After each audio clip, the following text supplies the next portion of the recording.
গত 17 দিন যাবৎ শিক্ষকরা যে এমপিওভুক্ত শিক্ষকরা তাদের যে দাবি সেটি মেনে নেওয়ার জন্য মূলত তারা কিন্তু এই পদযাত্রা কর্মসূচি তারা আজকে রেখেছে, যেমনটি আমরা দেখছি এবং আপনাদেরকে দেখানোর চেষ্টা করছি। এখানে কিন্তু সামনে পুলিশ দাঁড়িয়ে আছে এবং পুলিশের সামনেই আইনশৃঙ্খলা বাহিনীর কঠোর অবস্থানের সামনেই কিন্তু তারা স্লোগান দিচ্ছেন, তাদের যে স্লোগানটি রয়েছে সেই স্লোগান দিচ্ছেন এবং আমরা দেখতে পাচ্ছি অনেকেই কিন্তু উত্তেজিত অবস্থায় রয়েছে এবং আমরা যেমনটি দেখছি যে তারা রাস্তার প্রেস ক্লাবের সামনেই রাস্তার মধ্যে বসে পড়েছে এবং একটু আগেই দেখেছি তারা কিন্তু প্রধান উপদেষ্টার বাসভবনের অভিমুখে যাওয়ার চেষ্টা করছিল এবং এই সময় কিন্তু এমন সময় আইনশৃঙ্খলা বাহিনী তাদেরকে বাধা দেয় এবং এমন তো অবস্থায় কিন্তু আমরা যেমনটি দেখছি যে রাস্তায় কিন্তু যানজটেরও সৃষ্টি হয়ে পড়েছে। যমুনা ইলেকট্রনিক্স ঈদে ডাবল খুশি অফার সিজন 3, যে কোনো পণ্য কিনলেই পাচ্ছেন নিশ্চিত ঈদ উপহার।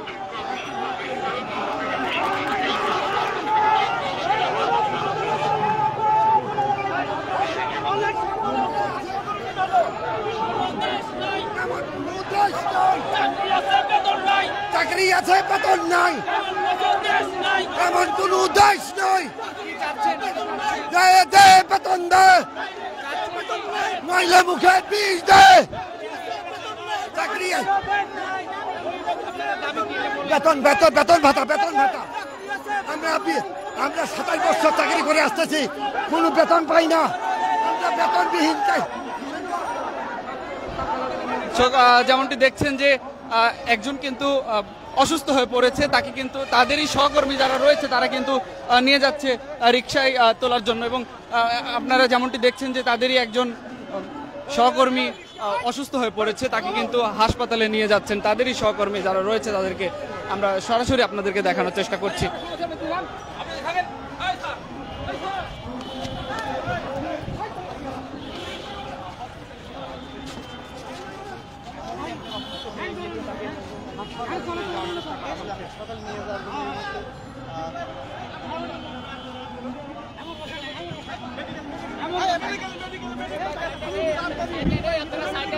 চালু যাও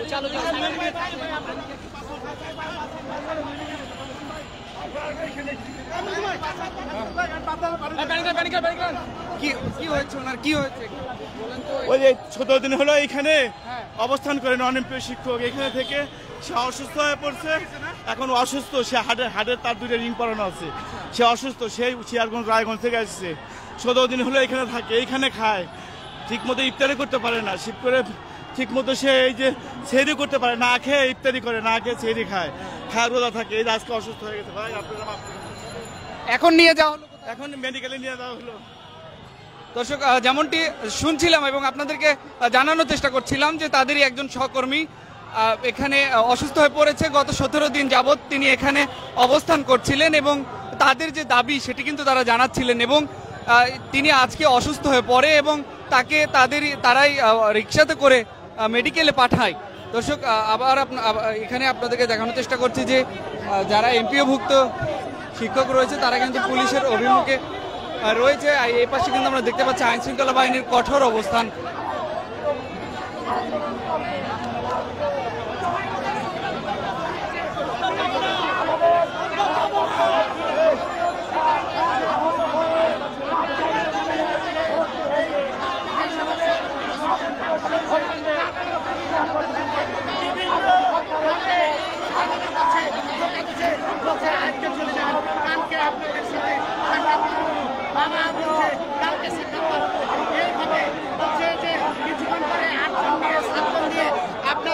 প্রতিনিধি নিয়ে আমরা সাক্ষাৎ করাবো, কিন্তু 1.5 ঘন্টা হয়ে গেল, পুলিশ ভাইদের কোনো ভূমিকা নাই। এর জন্য আমরা আমাদেরকে যদি গুলি করে দেয় আমরা রক্তের বন্যা বসিয়ে দিব, কিন্তু আমরা এমপিও ছাড়া ফিরে যাব না। এটাই আমাদের আক্ষেপ, এটাই আমাদের আবেদন, এটাই আমাদের অনুরোধ। আমরা আমাদের স্ত্রী পরিবারের কাছে, ছেলে মেয়েদের কাছে আমরা লজ্জিত, লাঞ্ছিত, দুঃখিত।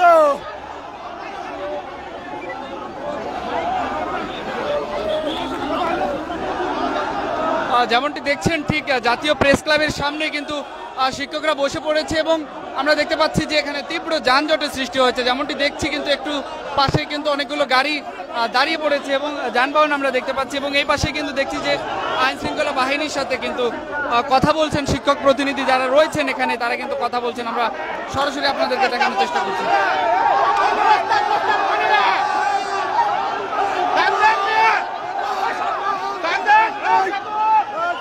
শিক্ষকের কাছে হাত দেন কি জন্য?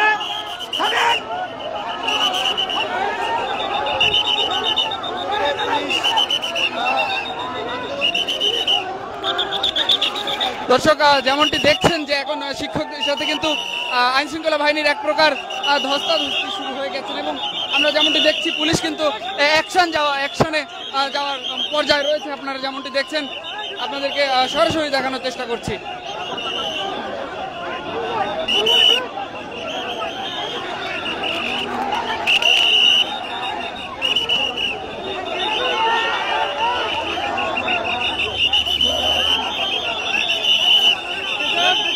দর্শক আপনারা যেমনটি দেখছেন যে জাতীয় প্রেস ক্লাবের সামনে এমপিওভুক্ত যারা শিক্ষক রয়েছে তাদের সাথে পুলিশের আইন শৃঙ্খলা বাহিনীর এক প্রকার ধস্তাধস্তি শুরু হয়ে গেছে। আপনারা যেমনটি দেখতে পাচ্ছেন একজন নারী সদস্য কিন্তু পুলিশ আইন শৃঙ্খলা বাহিনীর উপর ঝাঁপিয়ে পড়েছে। যেমনটি আপনাদেরকে দেখানোর চেষ্টা করছি, তিনি কিন্তু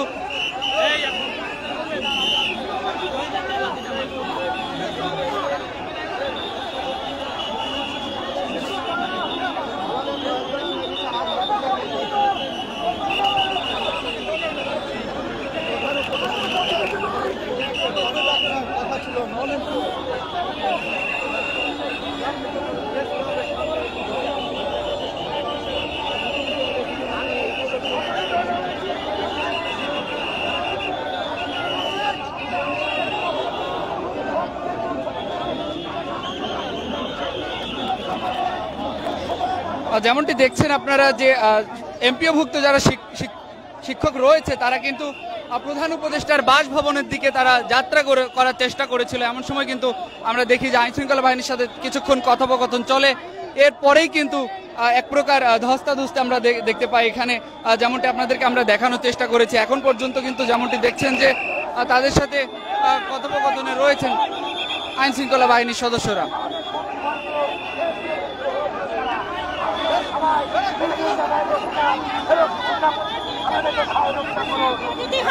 আমাদের গুলি করেন, পুলিশ প্রশাসন আমাদের প্রয়োজনে গুলি করেন, না হয় আমাদের এমপিও দিন। কিসের বাধা আপনাদের? আপনারা বহুত তাল বাহানা করেছেন আমাদের সাথে, এমপিও দিবেন, এটা করবেন, সেটা করবেন। আপনারা আশ্বাস দিয়েছেন, কথা বলবেন, কোথায় কথা বলেছেন আপনারা? আপনারা প্লিজ চলে যান, আপনারা চলে যান, আপনারা রাস্তা অবরোধ করেন না। আপনারা আশা করছি আপনারা রাস্তা অবরোধ করবেন না, আপনারা চলে যান, আপনারা রাস্তা অবরোধ করবেন না।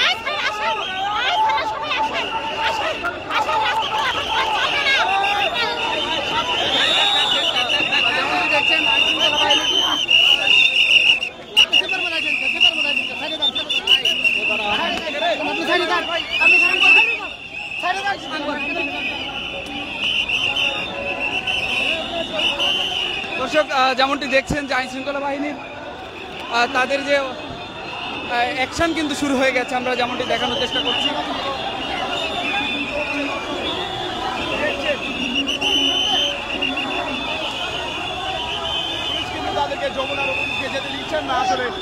এবং তারা যে রাস্তার মাঝখানে বসেছিল, এইতে কিন্তু যানজটের যে সৃষ্টি হয়েছিল সেটি কিন্তু আইন শৃঙ্খলা বাহিনী এখন তাদেরকে সরিয়ে দিয়েছে এবং তারা প্রধান উপদেষ্টার বাসভবনের দিকে যাওয়ার চেষ্টা করে এক প্রকার, কিন্তু এখানে আইন শৃঙ্খলা বাহিনী কিন্তু বাধা হয়ে দাঁড়ায় এবং যেমনটি দেখছি যে এক প্রকার কিন্তু ধস্তাধস্তি শুরু হয়ে গেছিল এবং এরপরেই কিন্তু আইন শৃঙ্খলা বাহিনী তাদেরকে আবারও সেখান থেকে সরিয়ে দেয়।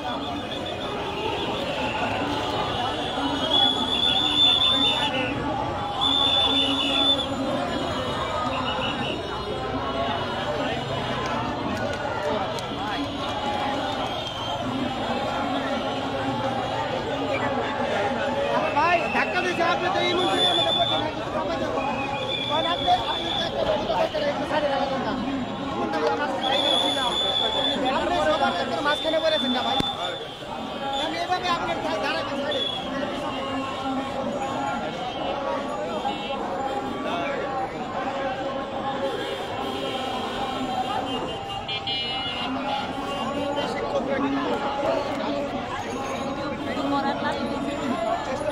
দর্শক যেমনটি দেখছেন যে নন এমপিওভুক্ত শিক্ষক যাদের দাবি নিয়ে কিন্তু 17 দিন যাবত তারা কিন্তু এখানে অবস্থান করছিল এবং এক পর্যায়ে কিন্তু জাতীয় যে প্রেস ক্লাব রয়েছেন এবং তারা কিন্তু রাস্তার মাঝখানে বসে পড়ে এবং আমরা যেমনটি দেখেছি তারা প্রধান উপদেষ্টার বাসভবনের দিকে যাওয়ার চেষ্টা করে এবং সেই সময় কিন্তু আইনশৃঙ্খলা বাহিনী তাদেরকে এখানে বাধা দেয় এবং তারপরে কিন্তু রাস্তায় বসে পড়ে এবং যেমনটি আমরা দেখেছি তারা রাস্তায় বসে পড়ার পরে কিন্তু রাস্তায় যানজটের যে সৃষ্টি হয় ঠিক তারপরেই কিন্তু তাদেরকে রাস্তা থেকে সরিয়ে এক সাইডে দাঁড় করিয়ে দেওয়া হয়েছে। দর্শক যেমনটি আপনারা দেখছেন আপনাদেরকে সরাসরি দেখানোর চেষ্টা করছি।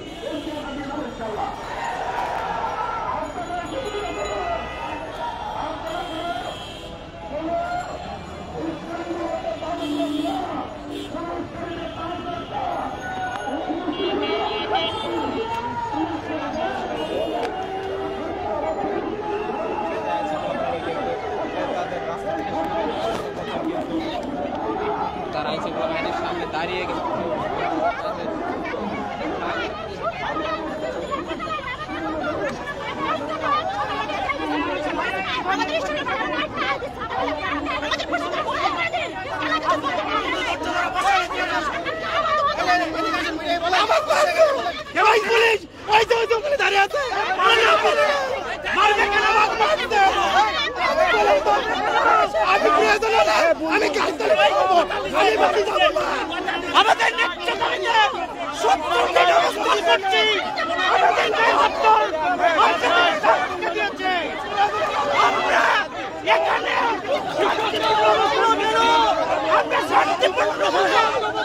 শান্তিপূর্ণ পদযাত্রা করেছি, পুলিশ কেন আমাদেরকে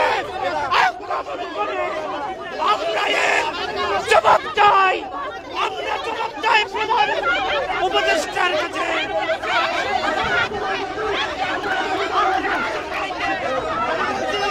আমি প্রশাসনের কারণে আমি বাড়ি যাব না, যদি এমপিও না পাই, কারণ আমাদের পরিবারের কত কোনো মূল্য নেই আমাদের। আমরা এখানে আসছি, তারা কারা জনগণের প্রতিনিধি, হ্যাঁ তারা জনগণের সহযোগিতা করবে, তারা আমাদেরকে মারছে, প্রয়োজন হলে মরবো, এখানে মরবো, নিজের জীবন নিজে শেষ করে দেবো। আমি একটা কথা বললাম যে আমাকে মারছে আর সাইডে কাক মারছে আমি জানি না, তবে আমাকে মারছে, ওই একজন মারছে,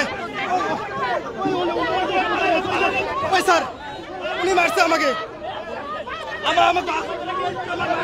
দর্শক যেমনটি দেখছেন যে একজন শিক্ষক দাবি করছে তাকে আইনশৃঙ্খলা বাহিনী মারধর করেছে, এমনটি কিন্তু তিনি জানাচ্ছিলেন এবং আমরা দেখছি যে একপাশে কিন্তু আইনশৃঙ্খলা বাহিনী দাঁড়িয়ে রয়েছে ঠিক জাতীয় প্রেস ক্লাব যেটি রয়েছে প্রেস ক্লাবের সামনে এবং এইদিকে আমরা দেখতে পাচ্ছি যে শিক্ষক যারা রয়েছে তারা তাদের যে দাবি সেটি জানাচ্ছে এবং তাদের কথা আমরা একটু শোনার চেষ্টা করি।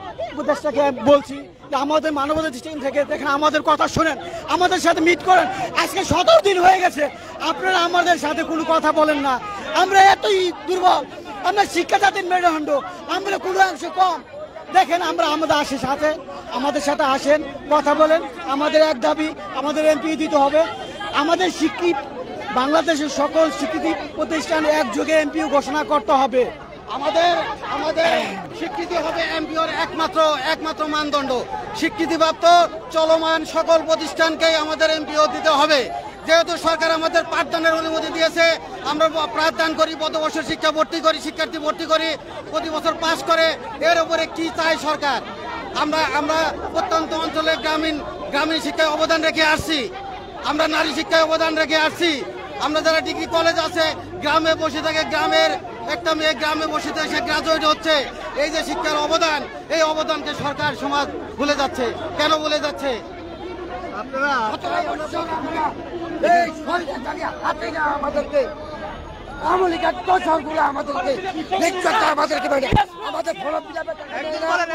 আমাদের রেজিস্ট্রেশনের টাকা নেই না, আমাদের নবায়নের টাকা নেই না, সরকার সবকিছু সরকার আমাদের নেয়। যারা বেতন পায় তাদেরও ফর্ম ফিল আপের টাকা নেয়, আমাদেরও ফর্ম ফিল আপের টাকা সরকার পায়। তাদের রেজিস্ট্রেশনের টাকা পায়, আমাদেরও রেজিস্ট্রেশনের টাকা পায়। তাদের নবায়নের টাকা পায়, আমাদেরও নবায়নের টাকা পায়। তাদের মঞ্জুরির জন্য টাকা পায়, আমাদেরও সরকার মঞ্জুরির জন্য টাকা পায়। কিন্তু তাদেরকে সরকার বেতন দেয়। আমার বয়স হচ্ছে 26 বছর, প্রতিষ্ঠানে আমি 1 টাকা সরকার থেকে বেতন পাই না। কোন দেশ আছে চাকরি আছে বেতন নাই? চাকরি আছে, বেতন নাই। আমি পুলিশ ভাইদের, প্রশাসন ভাইদেরকে বলে আপনারা যে একসাথে যে পদযাত্রা করছেন জি জি 4-5 জন যেতেন, এটা ভালো হতো নাকি? না, ওনারা আগামীকাল আমাদের আগামীকাল সচিবালয়ে যাওয়ার কথা ছিল। ওনারা শিক্ষা উপদেষ্টার কাছে ওনারা বললো যে আজকে এখানে যাওয়া যাবে না, আপনারা কাজ করেন, 5 বিশিষ্ট সদস্য দেন বা 6 বিশিষ্ট দিয়ে আমরা আগামীকাল আপনাদের সাক্ষাৎকারের ব্যবস্থা করব। আজকে উল্টা চিত্র, আজকে টালবাহানা। এই টালবাহানাতে আমরা শিক্ষক তো আমরা গ্রাজুয়েট, আমরা সবাই তো degree pass, MA pass, master pass. আমার ছাত্র ঢাকা বিশ্ববিদ্যালয়ে পড়ে। দুঃখজনক কথা, আমার ছাত্র ঢাকা বিশ্ববিদ্যালয়ে পড়ে, কিন্তু হয় রাত আমার আজও পছন্দ করে। আমার সরকারি নাচ হয়েছে, সরকারি পুলিশ হয়েছে, সরকারি বিজিবি হয়েছে। তারা তখন যখন ঈদের সময় বাসায় যায়, স্যার আপনাদের বেতন হয় নাই, আমরা লজ্জাতে মুখটা ফিরে নিই, আমরা লজ্জাতে মুখটা ফিরে নিই। দর্শক, যেমনটি শুনছিলেন যে একজন শিক্ষক তিনি দাবি করছেন তারা দীর্ঘ 17 দিন যাবৎ এখানে অবস্থান করছে এবং তারা ডক্টর মোহাম্মদ ইউনূসের বাসভবনের দিকে অভিমুখে যায় এবং তাদেরকে এর আগেও বলা হয়েছিল তাদের সঙ্গে সাক্ষাৎ করবে এবং পরবর্তীতে নাকি সাক্ষাৎ করেনি এমনটি দাবি করছেন একজন শিক্ষক, যেমনটা আমাদেরকে জানাচ্ছিলেন। এবং আমি আপনাদেরকে জানিয়ে রাখি, ঠিক এখন পর্যন্ত কিন্তু জাতীয় প্রেস ক্লাবের সামনে আইনশৃঙ্খলা বাহিনীর কঠোর অবস্থান রয়েছে এবং আরেক পাশে কিন্তু আমরা সেই শিক্ষকদের দেখতে পাচ্ছি। দর্শক, এতক্ষণ যারা আমাদের ফেসবুক লাইভের সাথে যুক্ত ছিলেন সবাইকে ধন্যবাদ জানিয়ে এখনকার সর্বশেষ পরিস্থিতি জানিয়ে শেষ করছি। ধন্যবাদ।